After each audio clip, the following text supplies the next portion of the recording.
Hello friends, today we have a new lens to show you, the Nikon 14-30mm f4S lens. It's for the Nikon Z full frame mirrorless system. This isn't a review though, it is our first impressions only. We've been out camping with it and we took it on an additional desert hike, but we haven't had it long enough to actually do a full review of it. No, in this video we will discuss three things. First, the physical characteristics. We'll show you the lens and compare it to a couple other lenses that we have down here that you can't see yet. And second, we will discuss the quality and characteristics of the photos taken with the lens. Like, we'll share a few photos that we've taken so far. And third, we will start to talk through the question, should I get this f4 lens or the future f2.8 lens? Exciting stuff, right? Yes. And then last, we'll tell you where we're going to go in terms of the review. So Raymond, I want you to get us started by showing off this guy. First, let's talk about what this lens is and what it isn't. This is an f4Z lens, very similar in construction to the 24-70 f4 lens, except this is an ultra wide, 14mm to 30mm range. Now, like the 24-70, it's got the two rings, not the fancy 3-ring design that we've seen on the 24-70 f2.8, but it's relatively small and light. Now, of note is they do have a different filter size. The ultra wide 14-30 has an 82mm filter size. It needs that larger front element, whereas the 24-70 f4 lens is a 72mm filter size. Not always something that an ultra wide lens can have is compatibility with normal filters. This is, like I mentioned, 82mm, and it's got the filter threads right on front. In the review, we'll have to test for vignetting at the wider angles to see if it's practical to use filters, but you certainly can. The one full day that I spent with this lens, I used this on the Nikon Z6, and it was a really good match for the size and the weight of the Z6. It felt just like a good flow. You really can use it like a 35, or well, it's a 30mm, but you know, now the prime lens has the advantage with the wider aperture. But one thing that I found very interesting about this lens that I really didn't expect is in times when I may have been reaching for another lens or this 35mm prime lens, I would just keep this lens set at 30mm and shoot with it as though it were a prime lens, albeit at f4. And then based on the environment where we were in, when I wanted to go to ultra wide, I could go all the way out, back out to 14mm if I wanted to, which is really nice on a full frame lens, and shoot ultra wide and get those dynamics into play, and then set it back to 30mm just for my normal shooting as I was going. One thing that I found for my shooting style is I like a little bit of ultra wide, but I don't like it all the time. And this lens really helped me do that. It made having an ultra wide on the camera very manageable, having that 24-30mm range, which is not always common on ultra wide lenses. I have a couple things to say about the lens itself. One is just bringing up again that this is a light and compact lens, and it even collapses. I find that really attractive because I hike a lot with my camera, and it's just nice to tuck the lens into itself while the camera is hanging around my neck while I'm hiking. I really noticed it after I hiked around with the 24-70 f2.8 lens on day one and then hiked around with the ultra wide the next day. The second thing I wanted to talk about is the weatherproofing. It's just really attractive to me because it's practical to have gear that has some pretty good weatherproofing for my way of shooting, which is often outdoors. Okay, next is images.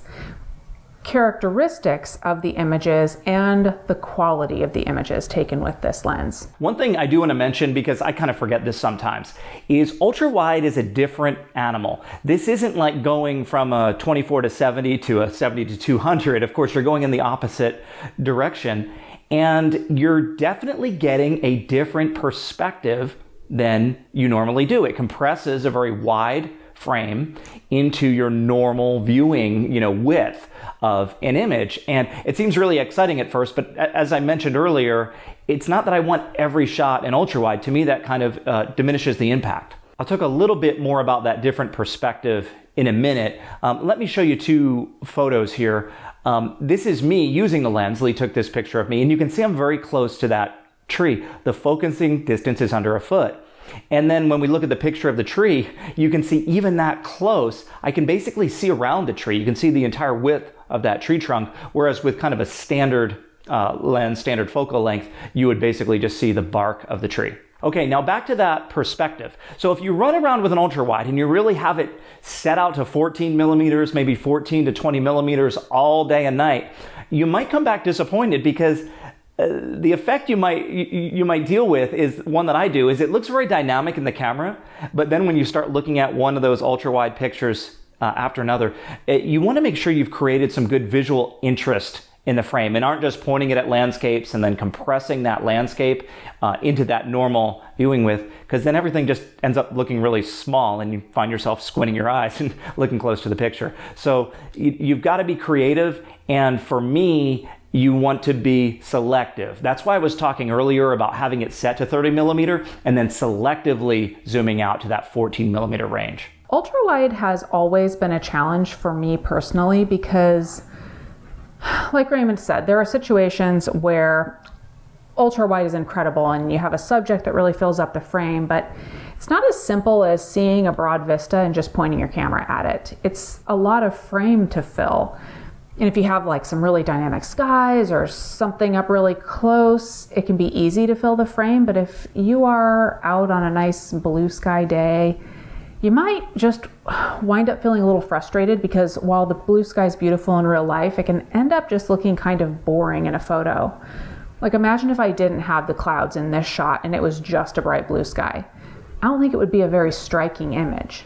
And a quick word on image quality. I'm not surprised that we got consistently good, clear results. The other S lenses that we've used have provided stellar image quality, so this falls into line with them. When we zoom in here on this cactus, everything within the depth of field looks perfectly crisp. Again though, I'm not surprised because I've been impressed with all of the S lenses so far. Okay, now for a question.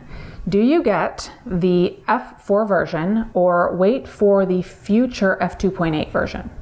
Raymond is going to get us started with some assumptions and comparisons. Real quick, let's try to draw an analogy between this 14 to 30 millimeter f4 and a comparison to the 14 to 24 f2.8 that's coming in 2020. But as a proxy, as a stand-in, since both of those lenses aren't available, only one is, we'll use the 224 to 70s. Now you'll notice here the 24 to 70 f2.8 is much larger and heavier than the 24 to 70 f4. I expect, based on what the optics need to be done and how they need to be constructed for the f2.8 14 to 24, that we'll see a very similar size comparison, possibly even more of an extreme difference. And then you do have the wider aperture on the roadmap lens, but the 14 to 30 f4 that's here now has a vast range for an ultra wide lens. Like I said before, I can shoot it at 30 millimeters all day and then just zoom out when I need to. So I know which one I'm more comfortable with. I like that 14 to 30. I'm not sure I would jump at the f2.8 14 to 24 because I like having the flexibility of the 14 to 30, and f4 doesn't bother me a bit, especially with ultra wide.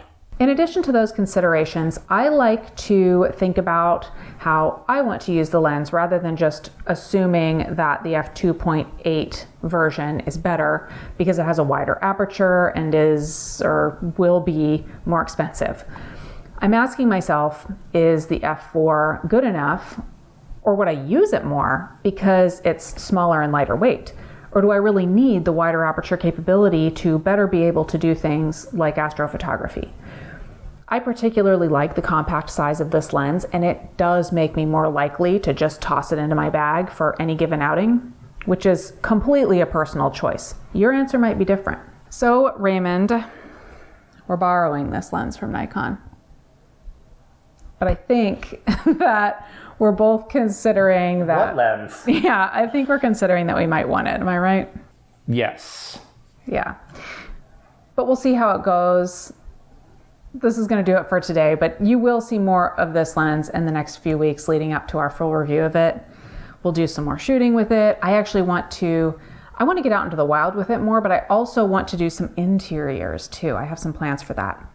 In fact, I have a plan for us that you don't know yet about some videos about ultra wide in general.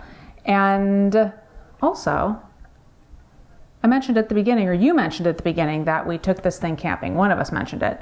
And later this week, you will see more, including photos taken with this lens while we were on that camping trip. So make sure you are subscribed, and before you go, leave us a comment.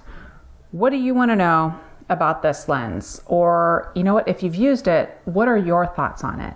Because we will be checking back on those comments, and we will try to answer all the questions that we can in the review. Thanks for watching, everybody.